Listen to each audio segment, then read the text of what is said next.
It's great to have Matt Gurney on the show from time to time. He is one of the most articulate voices in this country in the field of politics, and specifically when it comes to issues like the military.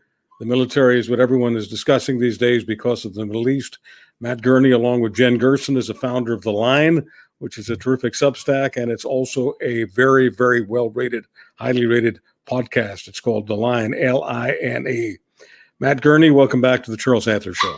I should ask you right at the start before we get into, because you mentioned my podcast. Can I swear on this one? Is this PG? Is this no? R? I don't. I'd really rather not do the swearing thing. I just find swearing, with all due respect, I find swearing in general intellectually lazy for people with vocabulary like yours. I find it emotionally soothing. Do you? All these right. days. Well, go ahead and soothe yourself, but let's not soothe yourself too often.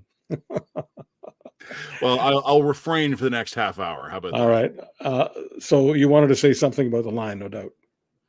Not much. It's just I'd love to tell everybody subscribe today, but more to the point, just we've been tagged accurately with the little E for explicit on our podcast, because I think it was at the point where I could probably control myself, but I just gave up getting Jen to try not to swear. So for me, it was very simply, you know what? We're just going to have a sweary podcast. And over the last few years, it's come in handy. All right. Well, no doubt Jen enjoys sharing a swear or two with you.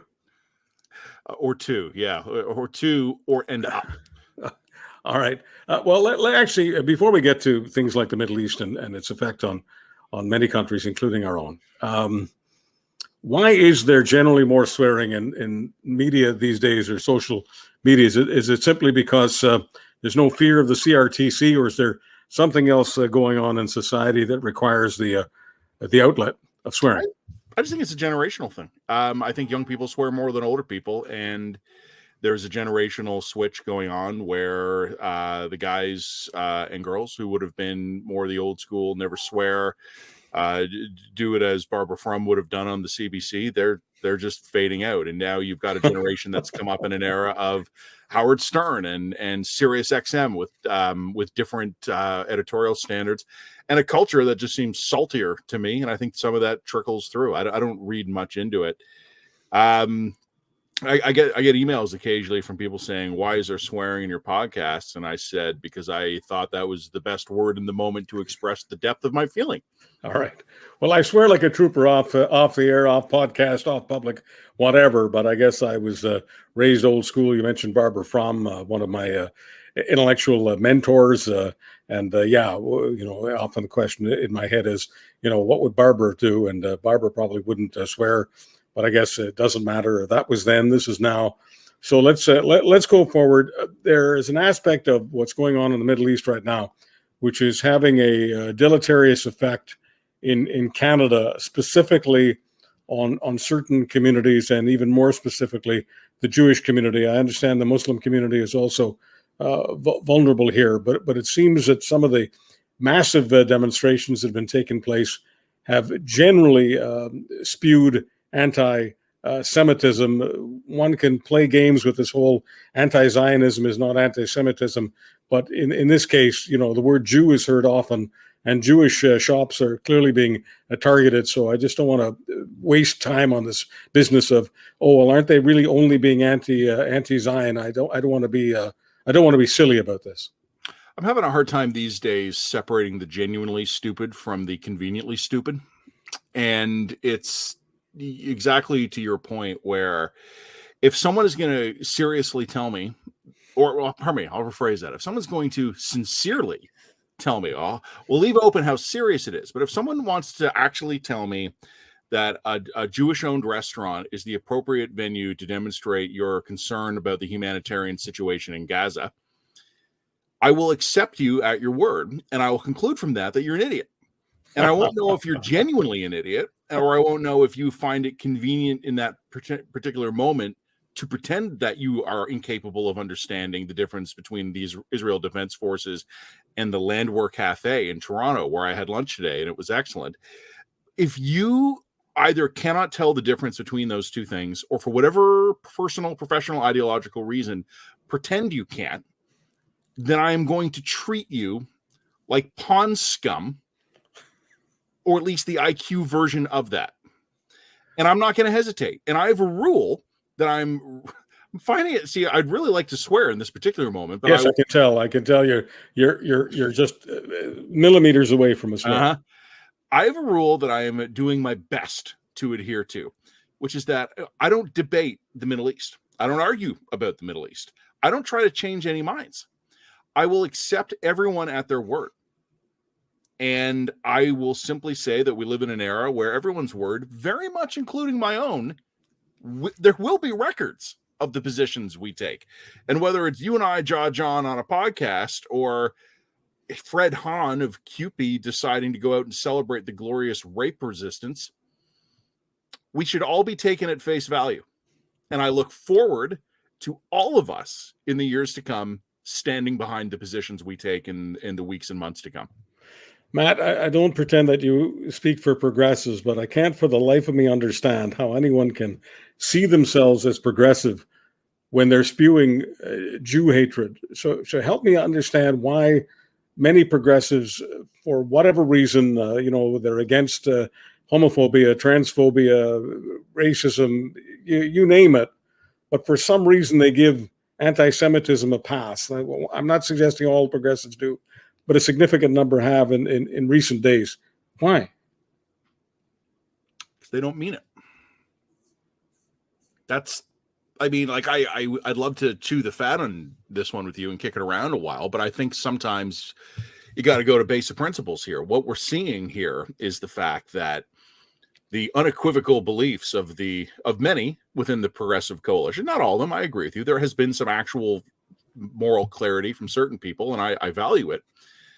But when I see someone who in a different context would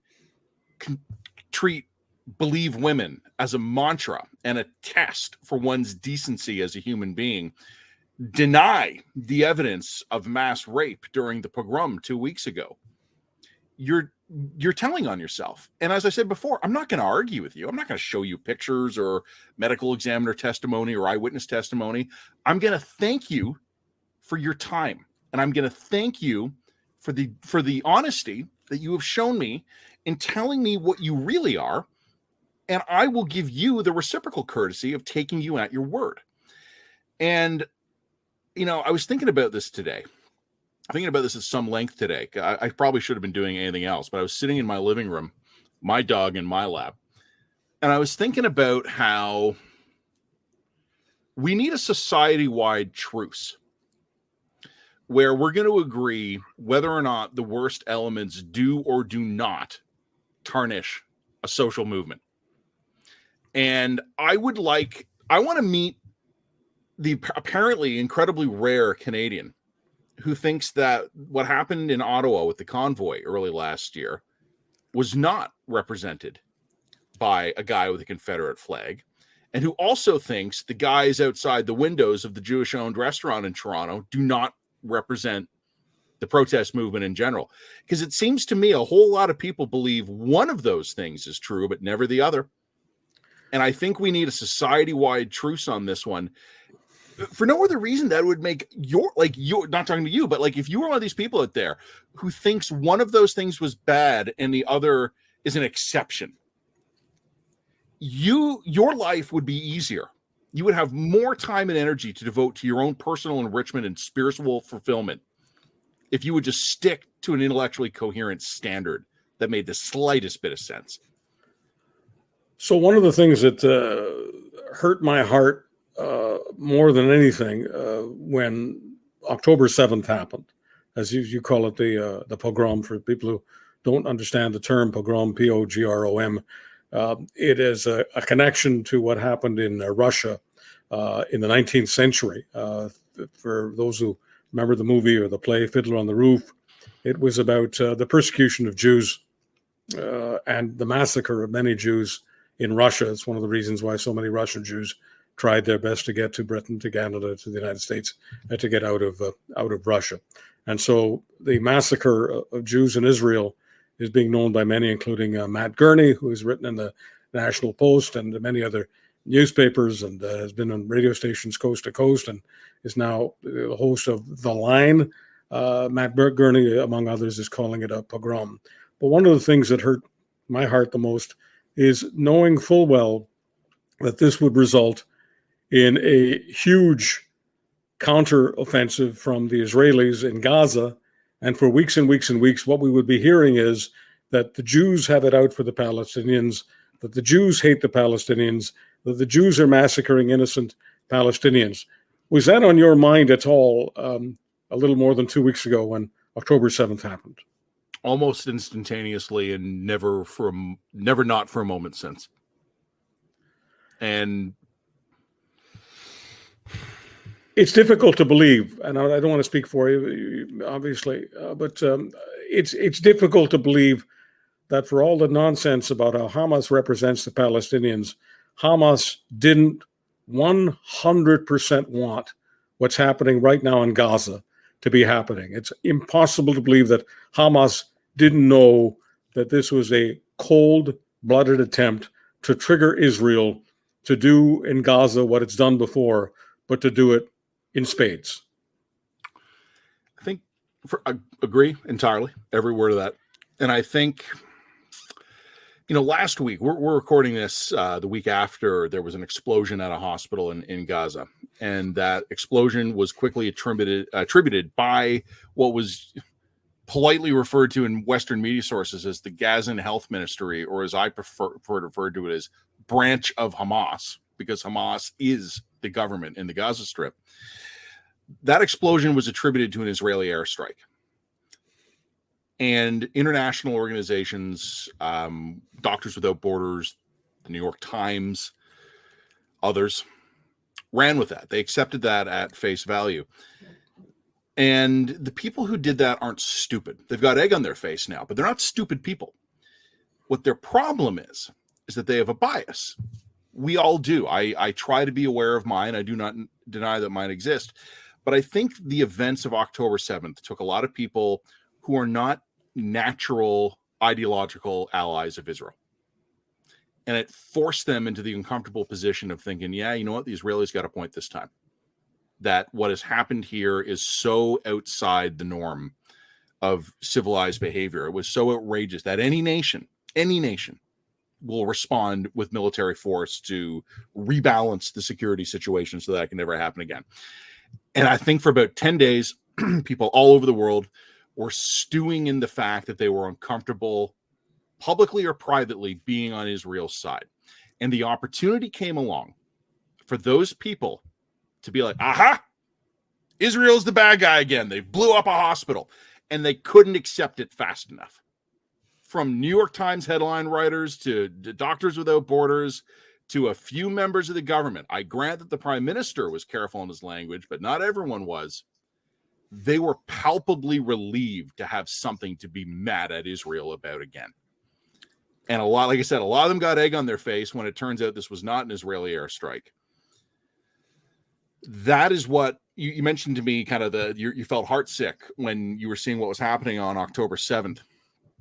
And you said you find it hard to believe. My old friend, I felt heartsick too. I don't find it hard to believe. I find it very predictable.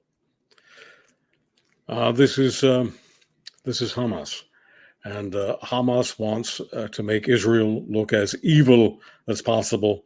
So how to do that? Commit the most evil, heinous acts you've ever committed against the Jews, and Israel will respond because Israel has no choice. Now, I don't want to call you a military expert, but you've got a hell of a lot more military expertise than the average Canadian, far more than I do, Matt Gurney.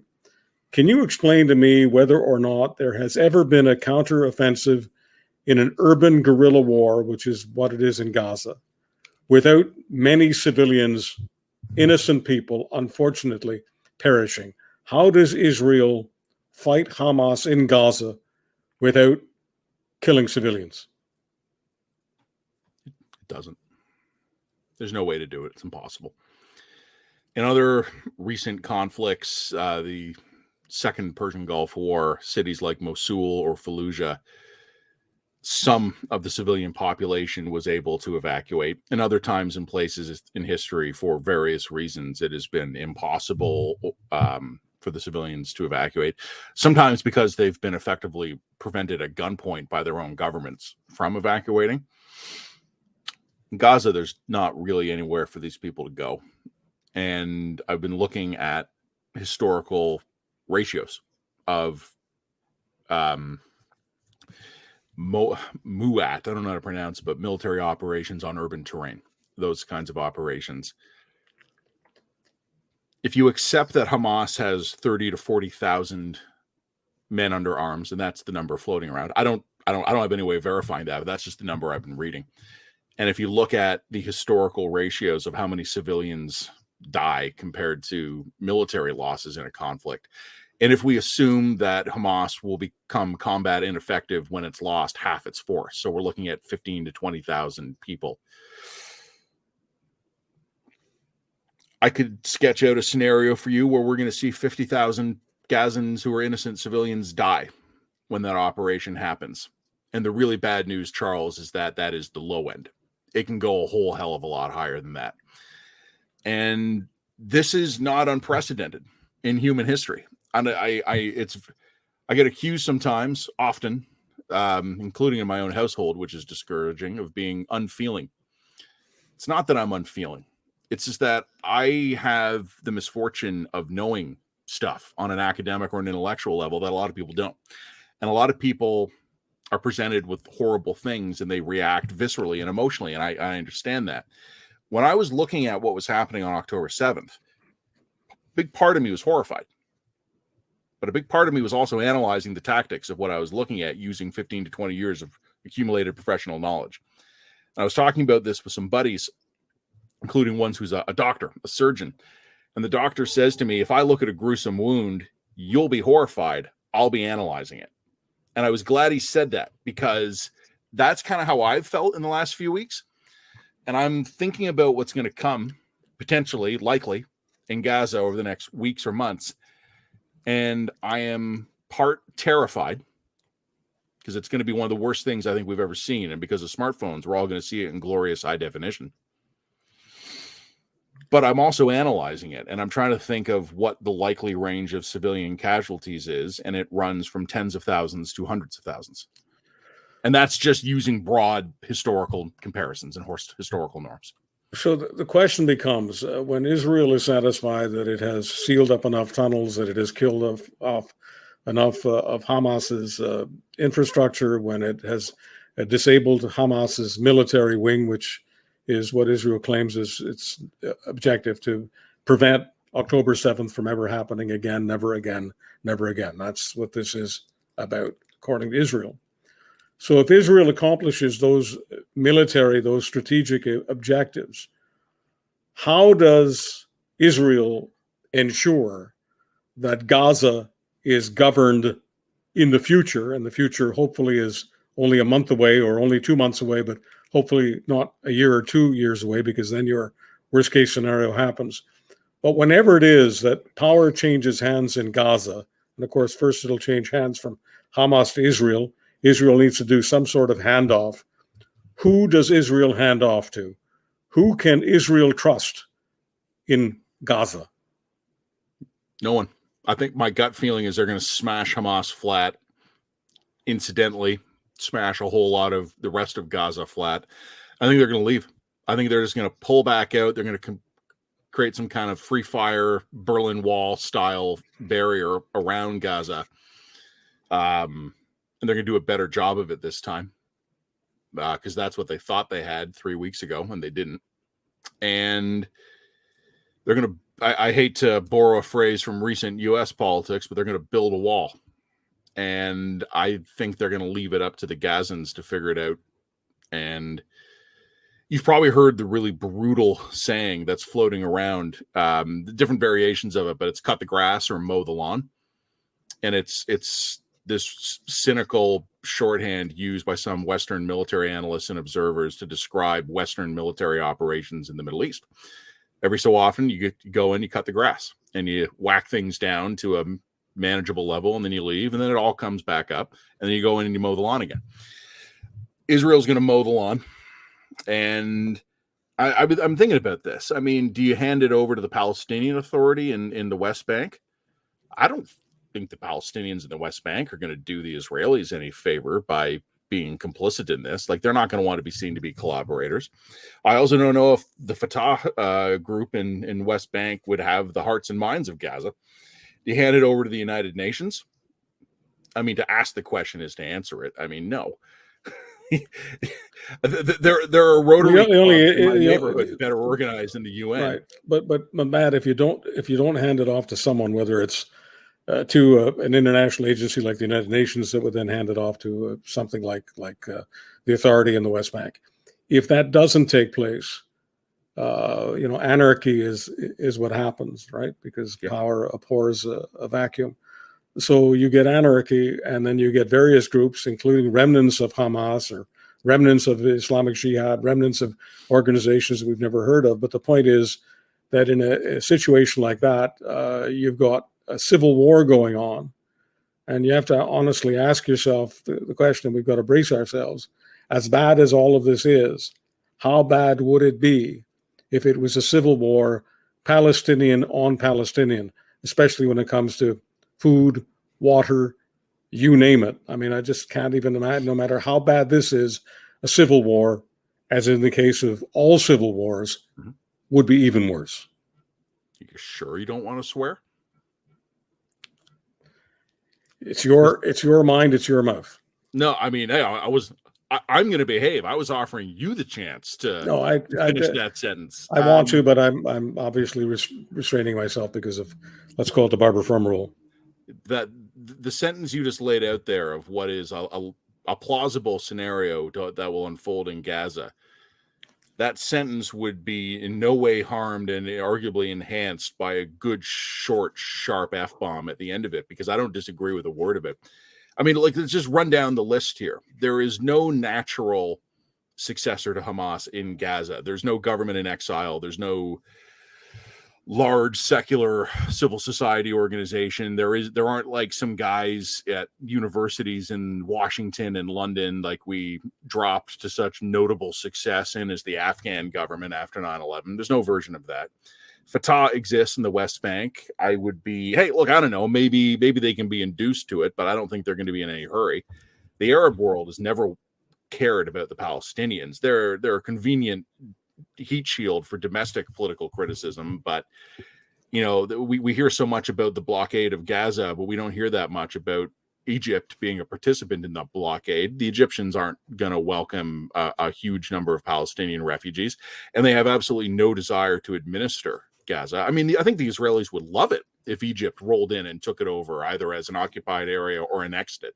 Well, just to be clear, Israel wanted Egypt to take back Gaza many years ago. And Egypt also wanted to give the West Bank back to Jordan many years ago. Yep. But these countries, which always claim to be supportive of the Palestinians, never want refugees, and never want to control any of that territory. They don't. I mean, I'm sure they'd love the territory, but I don't think they want to deal with millions of radicalized Palestinians. And I mean, look, we don't have time, and I honestly don't have the depth of knowledge to do a full lecture on this, but it wasn't that long ago that the Jordanians were fighting their own Palestinian factions. Correct. And it was brutal. And many of the people who were in the middle of that, ordinary Palestinians, ended up being refugees, and they took their families to the West Bank. And despite everything else that's said about Israel, Israel did not prevent Palestinian refugees from Jordan, did not prevent them from coming into the West Bank. Someone asked me the other day at a social event, because I guess that we really wanted to raise the mood, bring the energy up in the room. So someone decided to talk with me about Middle East politics. And someone said to me, how bad can this get? And I just sort of sighed heavily. How bad can it get? It can get real bad. And I said to you before, like, I sketched out a scenario where I could see 30, 40, 50,000 dead civilians in Gaza. And then I kind of dropped the bad news on you that that's the low end of what it could be. And then you start thinking about, like, we haven't even touched on the fact yet that I don't even know how many radical groups there are in the Middle East that are waiting to see if this is their moment to step up and either topple the governments in their own country or to go after U.S. military interests in the region, to jump in against Israel. We haven't talked about Hezbollah in Lebanon. We haven't talked about Iran. The possibilities for escalation here are not literally limitless, but they're awfully damned high. And we talk about the Israelis here. The Israelis are juggling a couple of strategic problems now. First and foremost is obviously their southern front is not secure. And this is a country that exists to secure a homeland for the Jewish people. And right now they objectively have failed to do that. So they need to, both as a matter, I think, of pragmatism, but also of political messaging, they have to show the world that we're still the tough guy.